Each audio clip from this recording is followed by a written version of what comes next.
প্রিয় দর্শক আসসালামু আলাইকুম। সবাই কেমন আছেন? আশা করি সবাই ভালো আছেন। এখানে যে বাছুরটি দেখছেন এই বাছুরটির বয়স ৪ মাস।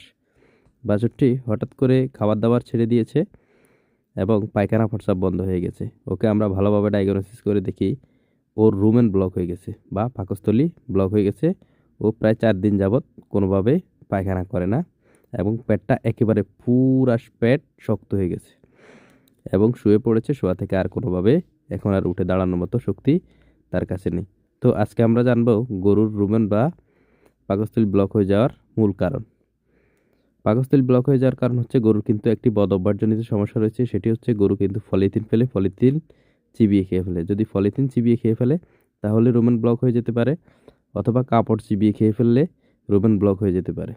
আবার কিছু অসাধু ব্যবসায়ী রয়েছেন কিংবা অসাধু খামারি রয়েছেন যারা গরুকে মুরগির ফিড খাওয়ান। অতিরিক্ত মাত্রায় মুরগির ফিড খাওয়ানোর ফলে বাছুরের কিন্তু রুমেন ব্লক হয়ে যেতে পারে। তো বাছুরটিকে আমরা প্রয়োজনীয় চিকিৎসা প্রদান করতেছি। বাছুরটির জন্য সবাই দোয়া করবেন। আল্লাহ যাতে বাছুরটিকে সুস্থ করে দেয়। তো সবাই ভালো থাকবেন, সুস্থ থাকবেন। আসসালামু আলাইকুম।